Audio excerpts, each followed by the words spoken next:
Él nació sin brazos y lo dejaron en una caja de cartón frente a un hospital. Todos pensaron que su vida terminaría antes de comenzar, pero lo que nadie sabía es que ese bebé abandonado escondía un secreto que cambiaría la vida de decenas de personas. Esta es la historia de cómo un niño rechazado por su propia sangre se convirtió en la prueba viviente de que el amor verdadero no necesita manos para abrazar. Si te gustan historias originales y únicas, ya deja tu like y suscríbete al canal para no perderte ninguna. Porque lo que estás por escuchar te va a partir el alma y reconstruirla de una forma que nunca imaginaste. Era una madrugada fría de marzo en Lima, Perú. Una enfermera que salía de su turno nocturno escuchó un llanto débil cerca de la entrada de emergencias del Hospital María Auxiliadora. Al principio pensó que era un gato, pero cuando se acercó su corazón se detuvo. Dentro de una caja de zapatos, envuelto en una manta rasgada, había un bebé recién nacido. Pero no era un bebé común. Le faltaban ambos brazos desde los hombros. Solo tenía pequeños muñones donde deberían estar sus extremidades. La enfermera, llamada Rosa, lo tomó entre sus brazos temblorosos y corrió hacia adentro. Los médicos de urgencia lo revisaron de inmediato. El niño estaba desnutrido, deshidratado, con hipotermia. Había nacido hacía menos de 24 horas. Y alguien lo había dejado allí para morir. Durante días nadie vino a buscarlo. Ninguna madre arrepentida. Ningún familiar desesperado. El bebé, al que llamaron temporalmente Mateo, se convirtió en un caso del sistema de protección infantil. Los trabajadores sociales buscaron a la familia biológica, pero nunca aparecieron. Era como si ese niño hubiera caído del cielo, o más bien, como si hubieran querido borrarlo de la tierra. Mateo pasó sus primeros 6 meses en el hospital. Los médicos lo mantenían estable, pero nadie sabía qué hacer con él. Las enfermeras lo cuidaban con ternura, especialmente Rosa, quien venía en sus días libres solo para mecerlo. Pero todos sabían la verdad cruel. Un bebé con discapacidad severa y sin familia tenía muy pocas posibilidades de ser adoptado. Mientras tanto, a 500 kilómetros de distancia, en la ciudad de Arequipa, vivía una mujer llamada Elena Vargas. Tenía 42 años, era profesora de educación especial y llevaba 7 años intentando quedar embarazada sin éxito. Había pasado por 5 tratamientos de fertilidad, 3 pérdidas y un diagnóstico final devastador. Nunca podría tener hijos biológicos. Su esposo, Roberto, la había dejado 2 años atrás. «No quiero una vida sin hijos», le dijo antes de irse. Esas palabras se clavaron en Elena como agujas que nunca dejaron de doler. Ella se sumergió en su trabajo, enseñando a niños con autismo, síndrome de Down y parálisis cerebral. Cada niño que abrazaba era un recordatorio de lo que nunca tendría. Una noche, Elena navegaba en Internet buscando información sobre adopción. Entró a la página del Sistema Nacional de Adopciones del Perú. Allí, entre cientos de perfiles de niños esperando una familia, vio una foto. Era Mateo. Tenía 8 meses ya. En la foto aparecía sonriendo, con sus ojitos marrones brillantes y su cabello negro despeinado. La descripción decía, Mateo, 8 meses, agenesia bilateral de extremidades superiores, requiere familia especializada. Elena sintió algo extraño en el pecho. No era lástima, era reconocimiento, como si ese niño hubiera estado esperándola toda su vida. Al día siguiente llamó a la agencia de adopción. La trabajadora social fue directa. Señora Vargas, debo ser honesta. Mateo lleva 8 meses en el sistema y nadie ha mostrado interés real.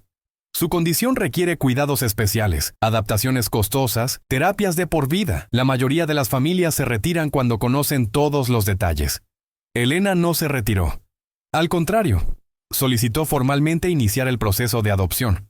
Las siguientes semanas fueron un torbellino de papeleo, evaluaciones psicológicas, visitas domiciliarias y entrevistas. Cada funcionario le preguntaba lo mismo. ¿Está segura? ¿Entiende el nivel de compromiso que esto requiere? Elena respondía siempre igual. Estoy segura. Ese niño es mi hijo. Finalmente, después de 3 meses de proceso acelerado, le dieron permiso para conocerlo. Elena viajó 6 horas en autobús hasta Lima. Cuando llegó al hogar temporal donde estaba Mateo, sus manos temblaban. Una cuidadora trajo al niño en brazos. Ahora tenía 11 meses. Era más grande, más despierto. Cuando sus ojos se encontraron con los de Elena, Mateo sonrió. Una sonrisa enorme, sin dientes todavía, pero llena de luz. Elena extendió sus brazos y la cuidadora depositó a Mateo en ellos. El niño se acurrucó contra su pecho inmediatamente, como si reconociera algo familiar. Elena comenzó a llorar, no de tristeza, sino de una felicidad tan profunda que no cabía en su cuerpo. «Hola, mi amor», susurró. «Soy tu mamá. Y nunca Nunca te voy a soltar. Ese día, Elena firmó los papeles preliminares. Tendría que regresar varias veces más antes de la adopción final, pero Mateo ya tenía una madre, y Elena finalmente tenía al hijo que había soñado durante años. Los primeros meses fueron difíciles. Mateo había desarrollado apego evitativo por el abandono temprano. Lloraba mucho, dormía poco, se ponía rígido cuando Elena intentaba cargarlo. Los médicos le advirtieron que podría tener trauma de abandono permanente, pero Elena no se rindió. Cada noche, sin importar cuánto llorara Mateo, ella se sentaba a su lado, le cantaba canciones de cuna y le susurraba: «Estoy aquí. Siempre voy a estar aquí». Poco a poco, Mateo comenzó a confiar. A los 14 meses, finalmente la llamó mamá, por primera vez. Elena lloró tanto que Mateo se asustó y también empezó a llorar. Pero entre lágrimas seguía repitiendo: «Mamá, mamá, mamá». Cuando Mateo cumplió 2 años, Elena comenzó a notar algo extraordinario. A pesar de no tener brazos, el niño había desarrollado una coordinación increíble con sus pies. Podía agarrar objetos pequeños con los dedos de sus pies, llevárselos a la boca, incluso pasar páginas de libros. Los terapeutas ocupacionales estaban asombrados. Nunca había visto una adaptación tan rápida, decía la doctora Sánchez, su terapeuta principal. Pero la sociedad no era tan comprensiva como los especialistas. Cuando Elena llevaba a Mateo al parque, otros padres alejaban a sus hijos. En el supermercado la gente se quedaba mirando con una mezcla de horror y lástima. Una vez, una señora mayor se acercó y le dijo: «Pobrecito, hubiera sido mejor que Dios se lo llevara». Elena la miró con una furia contenida y respondió: «Mi hijo es perfecto exactamente como es, y tiene más vida en él que muchas personas con todos sus miembros». Mateo crecía feliz a pesar de todo. Elena había transformado su casa en un espacio completamente adaptado. Todos los interruptores estaban a altura de pies. Había barras de apoyo en cada habitación. Las puertas tenían manijas especiales que Mateo podía abrir con sus pies. La casa parecía un centro de rehabilitación, pero para Mateo era simplemente su hogar. Cuando cumplió 5 años, Elena lo inscribió en un jardín de infantes regular. La directora dudó. «Señora Vargas, no tenemos experiencia con niños con discapacidades tan severas. Tal vez una escuela especial sería mejor». Pero Elena insistió: «Mi hijo es brillante. Solo necesita una oportunidad». Los primeros días fueron brutales. Los otros niños lo miraban como si fuera un extraterrestre. Durante el recreo nadie jugaba con él. Mateo se sentaba solo en un rincón, observando a los demás correr y jugar. Elena lo recogía cada tarde y veía la tristeza en sus ojos. «¿Por qué soy diferente, mami?», le preguntó una noche. Elena se arrodilló frente a él y le dijo: «Porque Dios te hizo especial para hacer cosas que nadie más puede hacer. Todavía no sabes cuáles, pero yo lo sé. Y algún día todos los que te miraron raro van a mirarte con admiración». Todo cambió un día durante la clase de arte. La maestra había pedido a los niños que pintaran un árbol. Mateo se quedó mirando el papel y los pinceles sobre la mesa. La maestra se acercó con pena. «Mateo, puedo ayudarte si quieres». Pero Mateo negó con la cabeza. Tomó el pincel entre los dedos de su pie derecho, lo mojó en pintura verde y comenzó a pintar. Sus trazos eran torpes al principio, pero llenos de determinación. Pintó un árbol enorme, con ramas que se extendían por todo el papel, lleno de frutos rojos brillantes. Cuando terminó, la clase entera estaba en silencio, observándolo. La maestra tenía lágrimas en los ojos. «Mateo, esto es hermoso», dijo con voz quebrada. Colgó el dibujo en la pared principal del salón. Y desde ese día, los otros niños comenzaron a verlo diferente. Ya no era el niño sin brazos. Era Mateo, el niño que pintaba con los pies mejor que ellos con las manos. Un niño llamado Diego se le acercó durante el recreo. «¿Puedes enseñarme a hacer eso?». Mateo sonrió, esa sonrisa enorme que había heredado de sus días en el hospital. «Claro, pero tú tienes que enseñarme a jugar fútbol». Diego se rió. «¿Cómo vas a jugar fútbol?». Mateo se encogió de hombros. «Con mis pies, obvio. Para eso son». Desde ese día Mateo y Diego fueron inseparables. Los años pasaron y Mateo floreció. A los 8 años ya escribía con los pies con una caligrafía más bonita que muchos adultos. Había aprendido a usar una computadora con un mouse especial operado con los dedos de sus pies. Jugaba videojuegos, montaba en bicicleta adaptada y hasta había aprendido a nadar. Elena lo inscribió en clases de natación y el entrenador quedó asombrado. «Este niño tiene un talento natural. Sus piernas son el doble de fuertes que las de otros niños por la compensación». Pero a pesar de todos estos logros, había una pregunta que Mateo nunca había hecho, pero que Elena sabía que algún día llegaría. y llegó justo antes de su 10º cumpleaños. Estaban cenando cuando Mateo, sin levantar la vista de su plato, preguntó: «Mami, ¿por qué mis padres verdaderos me dejaron?». Elena sintió que el aire abandonaba sus pulmones. Había esperado esta conversación durante años. Había leído libros sobre cómo hablar de adopción. Había consultado con psicólogos. Pero nada la preparó para el dolor en la voz de su hijo. Ella puso su tenedor sobre la mesa y se movió a la silla junto a él. «Mi amor, tus padres biológicos te dejaron porque tuvieron miedo. Miedo de lo que no entendían. Miedo de algo diferente. Pero eso no tiene nada que ver contigo. Tú eres perfecto, completo y amado exactamente como eres». Mateo finalmente la miró. Tenía lágrimas en los ojos. «¿Pero ellos me vieron? ¿Supieron cómo era yo?». Elena asintió lentamente. «Sí, mi amor, te vieron. Y tomaron la peor decisión de sus vidas porque dejaron ir al niño más extraordinario del mundo». «¿Alguna vez intentaste buscarlos?», preguntó Mateo. Elena respiró profundo. «No, porque la familia no es quien te da la vida, sino quien elige quedarse. Yo te elegí. Cada día de tu vida te elijo de nuevo. Eres mi hijo, Mateo, y nada ni nadie va a cambiar eso». Mateo se inclinó hacia ella y apoyó su cabeza en el hombro de Elena. «Te amo, mami». Elena lo abrazó con fuerza. «Yo también te amo, mi niño hermoso». Más de lo que las palabras pueden decir. Pero esa conversación plantó una semilla en Mateo. Una semilla de curiosidad, de preguntas sin responder. ¿Quiénes eran sus padres biológicos? ¿Por qué realmente lo abandonaron? ¿Había algo más en la historia que ni siquiera Elena sabía? Cuando Mateo cumplió 13 años, algo cambió en él. La adolescencia llegó con todas sus complejidades, pero para Mateo fue especialmente difícil. Su cuerpo comenzó a cambiar. Se volvió más consciente de su diferencia, más sensible a las miradas de extraños. En la escuela secundaria, donde todo el mundo está obsesionado con encajar, Mateo se sentía más fuera de lugar que nunca. Los otros chicos hablaban de deportes, de chicas, de cosas que hacían con sus manos que Mateo nunca podría hacer. Por primera vez en su vida comenzó a sentir algo que Elena temía: rabia. Rabia contra el destino, contra sus padres biológicos, contra su propio cuerpo. Una tarde, Elena lo encontró en su habitación, golpeando la pared con su pie una y otra vez, hasta que quedó magullado. «¿Por qué yo?», gritaba entre sollozos. «¿Por qué tengo que ser el diferente?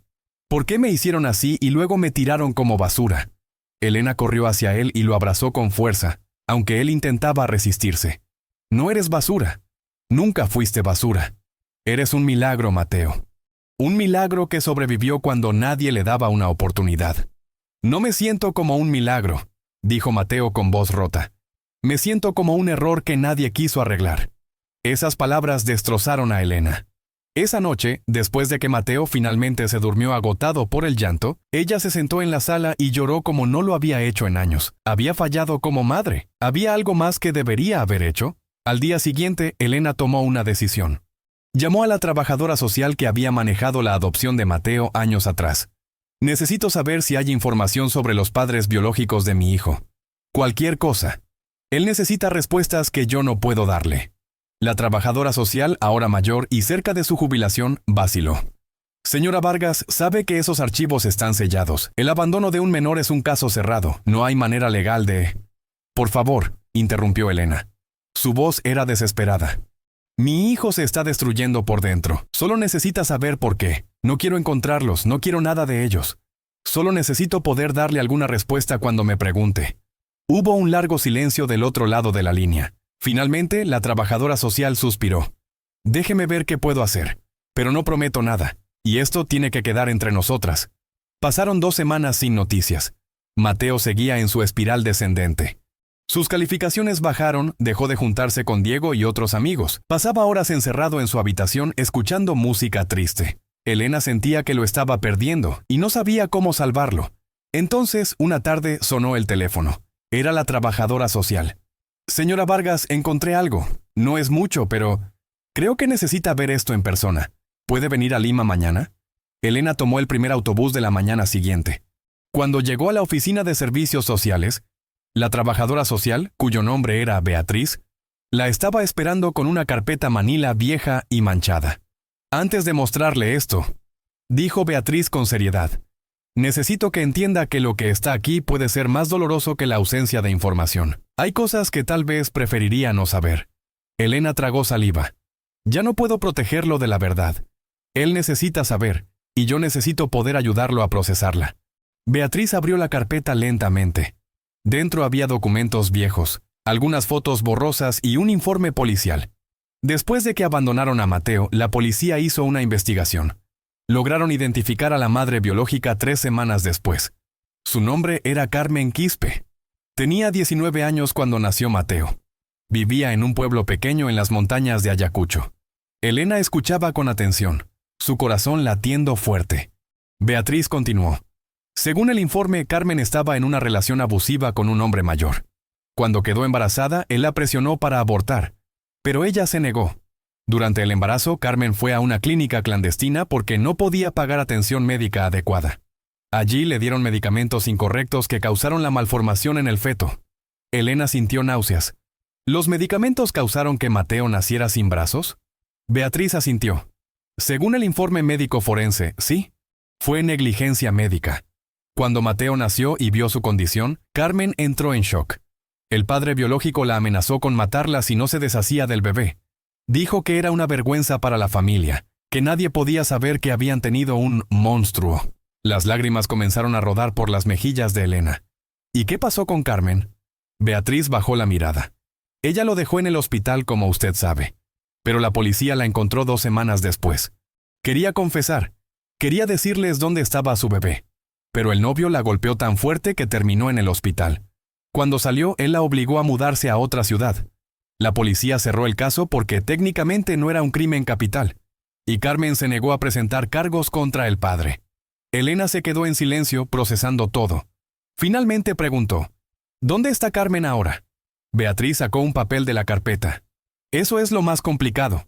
Después de años de investigación intermitente, logramos encontrarla hace 6 meses. Vive en Cusco. Se separó de ese hombre hace años. Trabaja en una pequeña tienda de textiles. Y señora Vargas, ella nunca tuvo más hijos.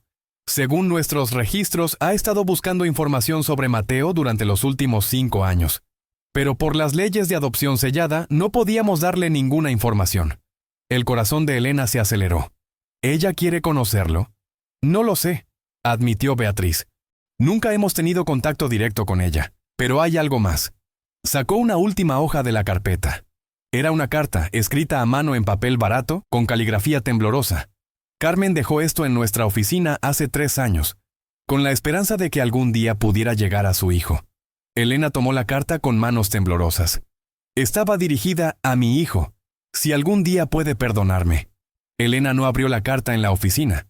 La guardó en su bolso como si fuera una bomba que podría explotar en cualquier momento.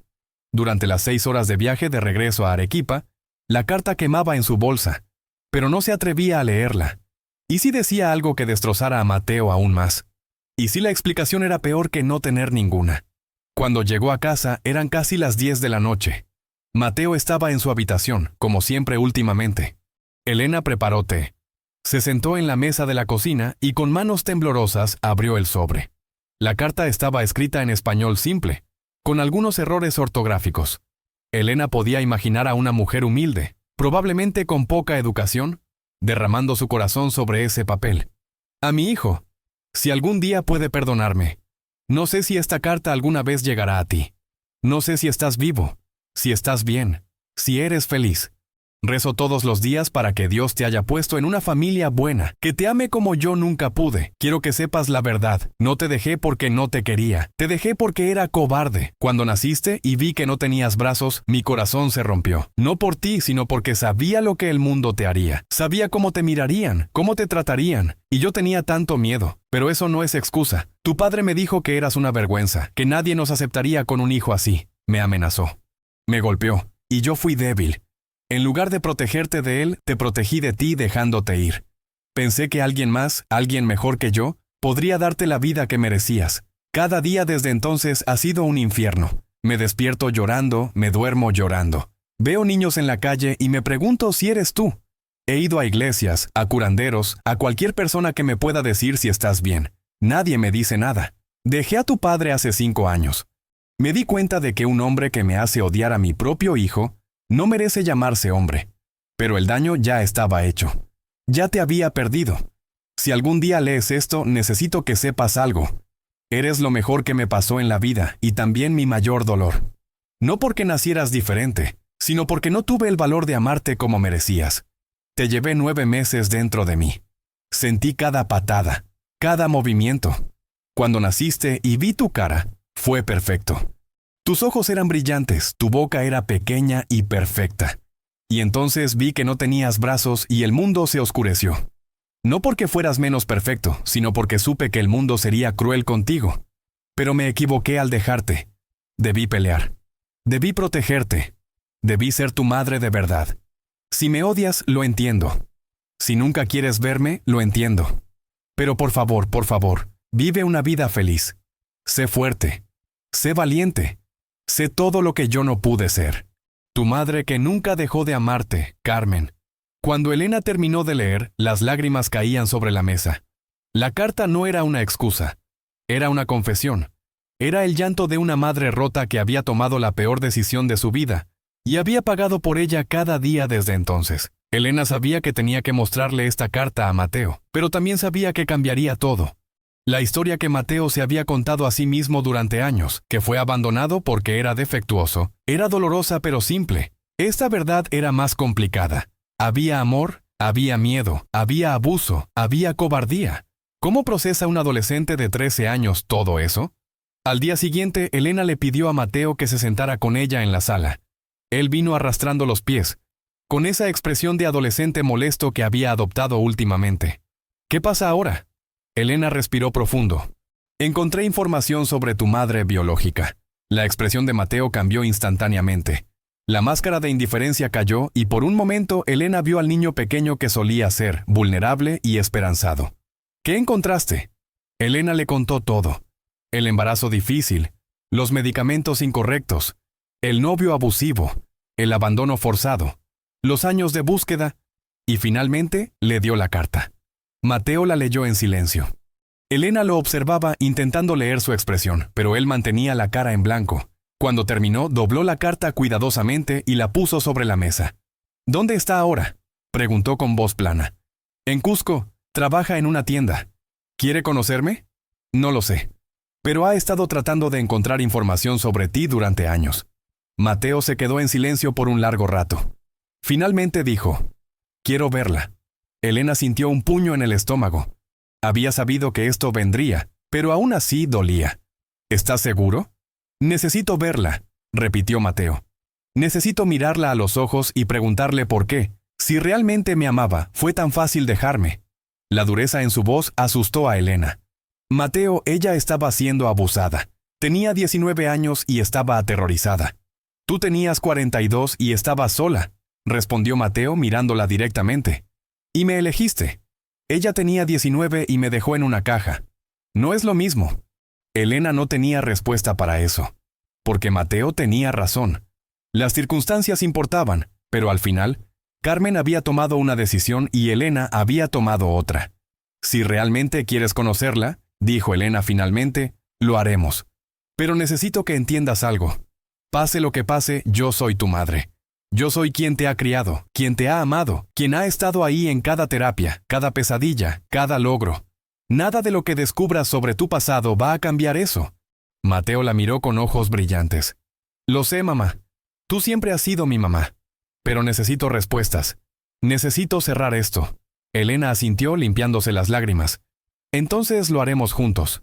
2 semanas después, Elena y Mateo estaban en un autobús hacia Cusco. El viaje duraría 10 horas. Elena había contactado a Beatriz, quien discretamente había logrado enviar un mensaje a Carmen. Su hijo quería conocerla. Carmen había respondido inmediatamente. Sí, por favor. Cualquier día, cualquier hora, estaré esperando. Durante el viaje, Mateo estuvo callado. Miraba por la ventana mientras el paisaje cambiaba de desierto costero a montañas andinas. Elena respetó su silencio. Sabía que había una tormenta rugiendo dentro de su hijo. Cuando llegaron a Cusco, el aire frío de la montaña les golpeó la cara. Habían acordado encontrarse con Carmen en un pequeño café cerca de la plaza de armas. Elena y Mateo llegaron primero y se sentaron en una mesa del fondo. 10 minutos después, una mujer entró por la puerta. Era pequeña, delgada, con cabello negro largo recogido en una trenza. Vestía una pollera tradicional andina y una chaqueta de lana. Sus ojos escanearon el café hasta que los vio. Y cuando sus ojos se posaron en Mateo, su cara se descompuso completamente. Carmen caminó hacia ellos como en un sueño, con lágrimas ya rodando por sus mejillas.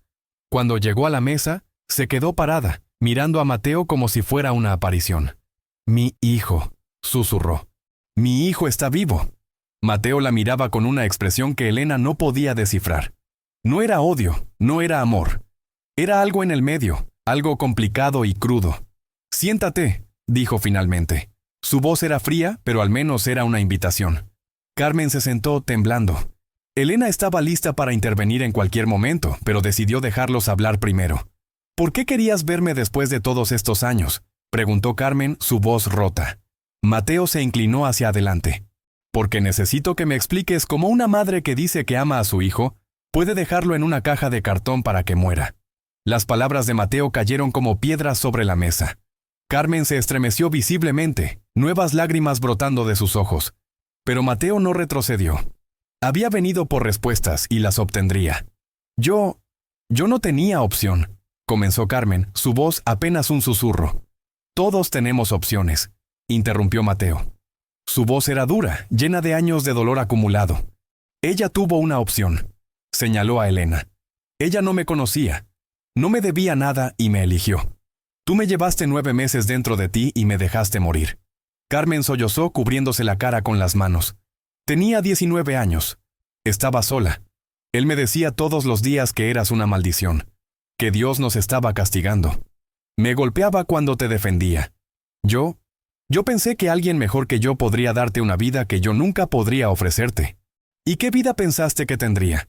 La voz de Mateo se quebró ligeramente. Pasé 6 meses en un hospital donde nadie sabía qué hacer conmigo.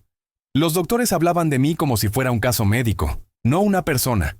¿Sabes lo que es despertar todos los días sin que nadie te abrace porque todos tienen miedo de tocarte?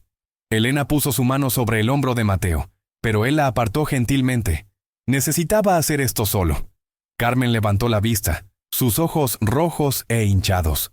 Todos los días durante 13 años he imaginado tu rostro. He soñado contigo. He ido a iglesias a rezar por ti. Dejé velas en cada santuario entre Ayacucho y Cusco. Me arrodillé hasta que mis rodillas sangraron pidiendo perdón. El perdón no cambia lo que hiciste, dijo Mateo. Pero su voz había perdido algo de su dureza. Elena podía ver que su hijo estaba luchando contra algo interno. Una batalla entre el dolor y la comprensión. Lo sé, dijo Carmen. No espero tu perdón. Solo necesitaba que supieras que no fue porque no fueras suficiente. Fue porque yo no lo era. Tú eras perfecto. Yo era la que estaba rota. Hubo un largo silencio. El café continuaba con su bullicio alrededor de ellos, ajeno a este momento que cambiaría 3 vidas para siempre. Finalmente Carmen habló de nuevo, su voz más firme. Después de dejarte, intenté matarme 2 veces. La primera vez tomé pastillas. Tu padre me encontró y me llevó al hospital, no porque le importara, sino porque no quería problemas. La segunda vez intenté ahogarme en el río. Un pescador me sacó, me dijo algo que nunca olvidé. Si Dios todavía te mantiene viva, es porque tienes algo que hacer aquí. Desde entonces he intentado vivir de una manera que te haga sentir orgulloso, aunque nunca me conozcas. ¿Qué quieres decir?, preguntó Mateo. Carmen abrió su bolso y sacó un pequeño álbum de fotos. Con manos temblorosas, lo abrió y lo deslizó sobre la mesa. Después de dejarte, me dediqué a ayudar a otros niños. Trabajo con una organización que apoya a madres jóvenes en situaciones difíciles. Les digo que no cometan el mismo error que yo. Que el amor siempre encuentra un camino. Las fotos mostraban a Carmen con docenas de niños diferentes a lo largo de los años. Niños en hospitales, niños con discapacidades, niños abandonados. En cada foto, Carmen lo sostenía con una ternura que rompía el corazón. Cada niño que ayudo, continuó Carmen, es una manera de decirte lo siento. Cada bebé que sostengo es una segunda oportunidad de ser la madre que debía haber sido contigo. Pero nunca, nunca es suficiente, porque ninguno de ellos eres tú. Mateo miraba las fotos con expresión inescrutable. Elena podía ver las emociones cruzando su rostro como nubes en un cielo tormentoso. Rabia, dolor, confusión y algo más. ¿Compasión? ¿El hombre que te golpeaba?, preguntó Mateo de repente. ¿Dónde está? Murió hace 4 años, respondió Carmen. Cáncer, me buscó antes de morir, quería que lo perdonara. Le dije que no era mi perdón el que necesitaba, sino el de Dios y el de mi hijo. Murió sin paz, y honestamente no lo lamento. Por primera vez, Mateo mostró una pequeña sonrisa. Una sonrisa amarga, pero una sonrisa al fin. Al menos en eso estamos de acuerdo. Elena decidió que era momento de intervenir. Carmen, Mateo ha tenido una buena vida. Ha tenido terapias, educación, amor. Está en el cuadro de honor de su escuela. Pinta, escribe, nada. Es un joven extraordinario. Carmen miró a Elena por primera vez directamente. Gracias, dijo simplemente. Gracias por ser lo que yo no pude ser. Gracias por amarlo cuando yo fui cobarde. Gracias por darle la vida que yo le robé. Elena asintió, las lágrimas corriendo por sus propias mejillas. Él es fácil de amar. Siempre lo fue. Mateo se limpió los ojos con el dorso de su mano. Cuando habló de nuevo, su voz era más suave. No sé si algún día pueda perdonarte. No sé si podré olvidar que me dejaste. Pero creo que entiendo que estabas rota también. Y creo que has estado tratando de repararte desde entonces. Carmen sollozó de nuevo, pero esta vez había esperanza en su llanto. ¿Puedo al menos saber tu nombre? Tu nombre real, el que te dieron. Me llamo Mateo, dijo él. Mateo Vargas. Y no cambiaría mi nombre por nada del mundo. Carmen asintió, aceptando esa verdad. Mateo. Es un nombre hermoso. Significa regalo de Dios. Lo es, dijo Elena apretando el hombro de Mateo. Es exactamente lo que es. Pasaron las siguientes 2 horas hablando. Carmen le contó a Mateo sobre su familia, sobre su infancia en las montañas, sobre los pequeños detalles de su embarazo. Mateo escuchaba, a veces haciendo preguntas, a veces simplemente procesando. Cuando finalmente se levantaron para irse, hubo un momento de incertidumbre. Carmen extendió sus brazos como si quisiera abrazar a Mateo, pero se detuvo, insegura. Mateo la miró por un largo momento. Luego, lentamente, dio un paso hacia adelante y apoyó su cabeza en el hombro de Carmen. Carmen lo abrazó con cuidado, como si fuera de cristal, y lloró sobre su cabello. Lo siento, susurraba una y otra vez. Lo siento tanto, mi niño. Lo siento tanto. Mateo no dijo nada. Solo se permitió ser sostenido por un momento. Luego se apartó, limpió sus ojos y dijo: Tenemos que irnos. El autobús sale en 1 hora. Carmen asintió. ¿Puedo escribirte? ¿Puedo saber cómo estás? Mateo miró a Elena, quien asintió suavemente. Sí, dijo Mateo. Puedes escribir, pero no prometo responder siempre. Todavía estoy procesando todo esto. Es suficiente, dijo Carmen. Es más de lo que merezco. Cuando Elena y Mateo salieron del café, el sol de la tarde de Cusco bañaba las calles coloniales en luz dorada. Caminaron en silencio hacia la estación de autobuses. Finalmente Mateo habló. Mamá, ¿hice lo correcto al verla? Elena se detuvo y se arrodilló frente a él, mirándolo a los ojos. Hiciste lo que necesitabas hacer, y estoy orgullosa de cómo lo manejaste. Fuiste honesto, fuiste justo, y al final, fuiste compasivo. Eso te hace un hombre más grande que muchos con todos sus miembros. Mateo sonrió ligeramente. Gracias por venir conmigo. Sé que fue difícil para ti. Tú eres mi hijo, dijo Elena simplemente. Donde tú vayas, yo voy. Siempre. Durante el viaje de regreso a Arequipa, Mateo durmió con su cabeza apoyada en el hombro de Elena. Ella lo miraba dormir y pensaba en lo lejos que habían llegado. Ese bebé abandonado en una caja de cartón ahora era un joven fuerte, compasivo y capaz de enfrentar su dolor más profundo con dignidad. Pero la historia no terminaba aquí. Había más por venir. Los siguientes meses trajeron cambios profundos en Mateo. Después del encuentro con Carmen, algo en él se había asentado. La rabia que había llevado durante años comenzó a transformarse en algo diferente. No era perdón completo, no todavía, pero era comprensión. Y eso era un comienzo. Carmen cumplió su palabra. Escribió cartas cada mes. No eran invasivas ni demandantes. Solo pequeñas actualizaciones sobre su vida, historias sobre los niños que ayudaba, reflexiones sobre su propio viaje de sanación. Mateo no respondía a todas, pero las leía todas, y lentamente comenzó a escribir de vuelta. Cuando Mateo cumplió 14 años, algo extraordinario sucedió. Su maestra de arte, la señora Patricia, lo nominó para un concurso nacional de jóvenes artistas con discapacidad. Mateo había estado pintando cada vez más, usando técnicas cada vez más complejas con sus pies. Sus obras eran impresionantes, llenas de color y emoción. No quiero participar, dijo Mateo cuando Elena le contó sobre la nominación. No quiero ser el artista discapacitado, quiero ser solo un artista. Elena entendía su resistencia. Pero Mateo, este concurso no es sobre lástima, es sobre mostrarle al mundo lo que es posible. Hay cientos de niños como tú que necesitan ver que pueden lograr cosas increíbles. Mateo lo pensó durante días. Finalmente aceptó, pero con una condición. Si gano, no quiero que hablen sobre mi discapacidad. Quiero que hablen sobre mi arte. El concurso se llevaría a cabo en Lima, en el Museo de Arte Contemporáneo. Participarían jóvenes de todo el país. Mateo decidió presentar una serie de 3 pinturas que había titulado Manos Invisibles. Cada pintura mostraba personas comunes haciendo cosas extraordinarias, pero sus manos estaban borradas, mostrando que la verdadera fuerza viene de adentro, no de las herramientas físicas. La noche antes de viajar a Lima, Elena encontró a Mateo escribiendo una carta. ¿Para quién es?, preguntó. Para Carmen, respondió Mateo sin levantar la vista. Le estoy contando sobre el concurso, y le estoy preguntando si quiere venir. Elena sintió una mezcla de emociones. Parte de ella sentía una punzada de celos, temor de que Carmen pudiera tomar un lugar que le pertenecía a ella. Pero la parte más grande, la parte que amaba a Mateo más que a su propio miedo, estaba orgullosa. ¿Estás seguro? Ella me dio la vida, dijo Mateo. Tú me diste una razón para vivirla. Ambas merecen estar ahí. Y así, 3 días después, Elena, Mateo y Carmen estaban juntos en el Museo de Arte Contemporáneo de Lima.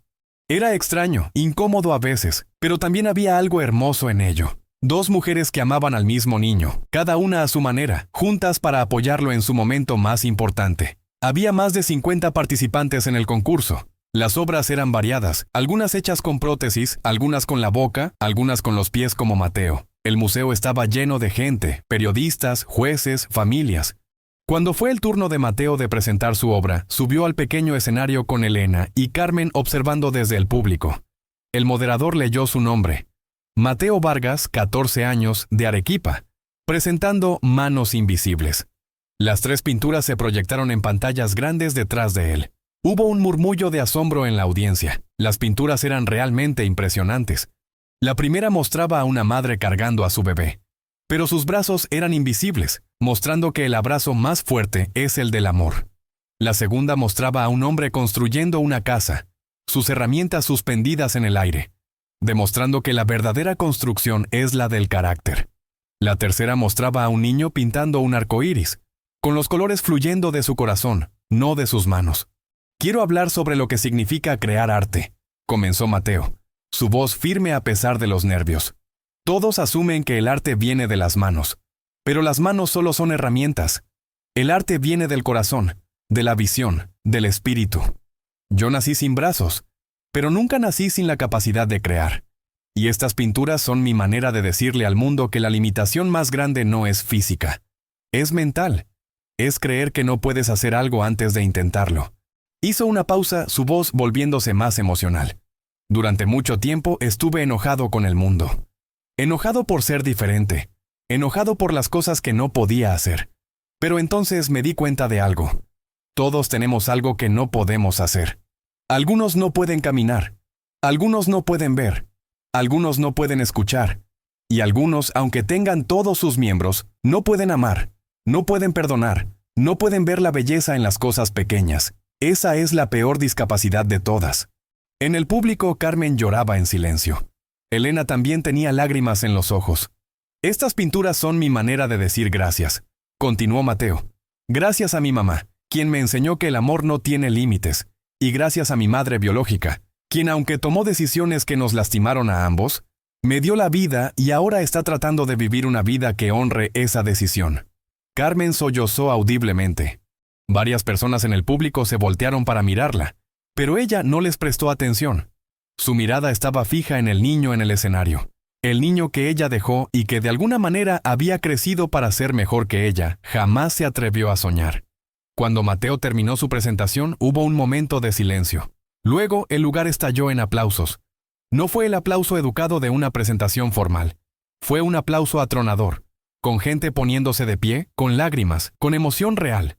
Los jueces deliberaron durante 2 horas. Mateo se sentó entre Elena y Carmen, callado, procesando todo. Finalmente, los jueces regresaron al escenario. Este año, dijo la jueza principal, una reconocida artista nacional. Tuvimos el privilegio de ver obras extraordinarias de jóvenes extraordinarios, pero hubo una presentación que no solo nos mostró arte excepcional, sino que nos recordó por qué el arte existe en primer lugar, para transformar dolor en belleza, para convertir limitación en libertad, para enseñarnos que el espíritu humano es más fuerte que cualquier circunstancia. Elena apretó la mano de Mateo. Carmen tenía sus manos juntas como en oración. El ganador del Concurso Nacional de Jóvenes Artistas 2024 es Mateo Vargas, con Manos Invisibles. El lugar explotó de nuevo. Mateo se quedó sentado por un momento, en shock. Luego Elena lo empujó suavemente. Ve, mi amor. Ve a recibir lo que te ganaste. Mateo subió al escenario caminando como en un sueño. Recibió un trofeo grande, un cheque por $5,000 y una beca completa para estudiar arte en cualquier institución del país. Cuando el fotógrafo pidió una foto, Mateo dijo, «Quiero que mis dos madres suban». Elena y Carmen se miraron sorprendidas. Luego, lentamente, subieron al escenario. Mateo se paró en el medio, con Elena a su derecha y Carmen a su izquierda. Y las tres personas, unidas por dolor y amor, sonrieron para la cámara. Esa foto apareció en periódicos de todo el país al día siguiente. No era solo la historia de un niño que ganó un concurso. Era la historia de cómo el amor puede tomar muchas formas, cómo el perdón puede sanar heridas que parecían permanentes, y cómo una vida puede tener valor no a pesar de sus desafíos, sino a través de ellos. Los años siguientes trajeron más transformaciones. La victoria en el concurso abrió puertas que Mateo nunca había imaginado. Lo invitaron a dar charlas en escuelas, a aparecer en programas de televisión, a exponer sus obras en galerías, pero Mateo nunca perdió su humildad. No soy especial por lo que no tengo, decía siempre. Soy especial por lo que he decidido hacer con lo que sí tengo. A los 17 años, Mateo publicó un libro ilustrado con sus pinturas y sus reflexiones sobre la vida, la discapacidad y el amor. Se tituló Las manos del corazón. El prólogo lo escribió Elena, el epílogo lo escribió Carmen. Fue un éxito nacional, vendiéndose más de 100,000 copias en el primer año. Con las ganancias del libro y del premio, Mateo creó una fundación llamada Manos Invisibles. Su misión era apoyar a niños con discapacidades físicas, proporcionándoles terapias, educación y, más importante, la creencia de que podían lograr cualquier cosa que se propusieran. Carmen dejó su trabajo en Cusco y se mudó a Arequipa para trabajar a tiempo completo en la fundación. Al principio, Elena sintió incomodidad con esto, pero pronto se dio cuenta de que Carmen no estaba tratando de reemplazarla. Estaba tratando de encontrar su lugar, de ser parte de la vida de Mateo de una manera que respetara el vínculo que él tenía con Elena. Con el tiempo, las dos mujeres desarrollaron una amistad extraña pero genuina. No eran amigas cercanas, pero se respetaban profundamente. A veces tomaban café juntas y hablaban sobre Mateo, sobre sus logros, sobre sus desafíos. Y en esos momentos ambas reconocían que Mateo había hecho algo que pocas personas logran. Había tomado su mayor trauma y lo había convertido en su mayor propósito. Cuando Mateo cumplió 18 años, decidió estudiar psicología y terapia de arte. Quiero ayudar a otros a encontrar lo que yo encontré, explicó. Una razón para seguir adelante cuando todo parece imposible. El día de su graduación de la escuela secundaria, Mateo dio un discurso de despedida como el mejor alumno de su clase. El auditorio estaba lleno de compañeros, maestros, familias. Elena y Carmen estaban sentadas juntas en la primera fila, ambas llorando de orgullo antes de que Mateo siquiera comenzara a hablar. Cuando era pequeño, comenzó Mateo, le pregunté a mi mamá por qué era diferente. Ella me dijo que era especial. Yo no le creí entonces. Pensaba que especial era solo una palabra bonita para roto. Pero ahora entiendo lo que quiso decir. Miró directamente a Elena. Ser especial no significa ser perfecto, significa ser exactamente quien necesitas ser para cumplir tu propósito. Y mi propósito, me di cuenta, nunca fue tener brazos. Mi propósito era mostrarle a otros que los brazos, las piernas, cualquier parte física del cuerpo son solo herramientas, no nos definen. Luego miró a Carmen. También aprendí que el perdón no es olvidar. Es decidir que el pasado no va a controlar el futuro. Mi madre biológica tomó decisiones que nos lastimaron a ambos. Pero ella ha pasado cada día desde entonces tratando de ser mejor. Y esa decisión de no rendirse a pesar del dolor, eso es lo que la hace fuerte. Hizo una pausa, su voz volviéndose más firme. A todos los que están aquí hoy quiero decirles algo. La vida va a golpearlos, va a derribarlos, va a hacerlos sentir como si no fueran suficientes. Y en esos momentos tendrán una decisión que tomar. Pueden quedarse caídos, sintiendo lástima por ustedes mismos. O pueden levantarse y decidir que su historia no termina aquí. Yo nací en una caja de cartón, dejado para morir. Pero no morí. Fui encontrado, fui amado, fui transformado. Y ahora estoy aquí, diciéndoles que no importa dónde comiencen. Lo que importa es dónde deciden llegar y quién deciden ser en el camino. El auditorio completo se puso de pie, aplaudiendo. Pero Mateo no había terminado. Levantó su voz sobre los aplausos. Finalmente quiero agradecer a dos mujeres extraordinarias. A mi mamá Elena, quien me enseñó que el amor no es un sentimiento, es una decisión diaria. Y a Carmen, quien me enseñó que incluso los errores más grandes pueden convertirse en lecciones más grandes. Las dos me hicieron quien soy, y quien soy es suficiente. Cuando bajó del escenario, Elena y Carmen lo esperaban. Las tres personas se abrazaron, formando un círculo perfecto de amor complicado, hermoso y real. 5 años después, en un salón lleno de luz natural en el centro de Arequipa, Mateo caminaba entre mesas donde niños con diferentes discapacidades pintaban, dibujaban y creaban. Algunos usaban sus pies como él, otros sus bocas, otros prótesis especiales. Pero todos estaban sonriendo, concentrados, creando. Este era el centro principal de la Fundación Manos Invisibles, ahora con sedes en 5 ciudades del Perú. Habían ayudado a más de 2,000 niños en los últimos 5 años, proporcionándoles no solo terapia y recursos, sino algo más importante, la creencia de que eran capaces. Elena, ahora de 55 años, era la directora educativa de la fundación. Carmen, de 39, era la coordinadora de alcance comunitario, viajando a pueblos remotos para identificar niños que necesitaban ayuda y traerlos al programa. Mateo, de 23 años, acababa de terminar su maestría en psicología y arteterapia. Trabajaba medio tiempo en la fundación y medio tiempo en su propia práctica, ayudando a jóvenes con trauma y discapacidad a encontrar su camino. Ese día particular era especial. Estaban inaugurando una nueva ala del centro, financiada completamente por las ventas del segundo libro de Mateo y donaciones de personas que habían sido tocadas por su historia.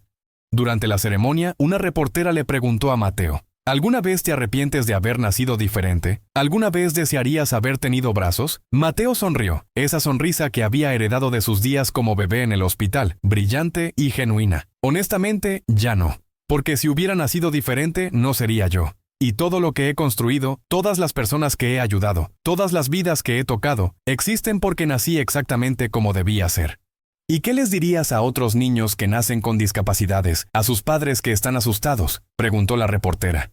Les diría que el amor es más fuerte que el miedo, respondió Mateo.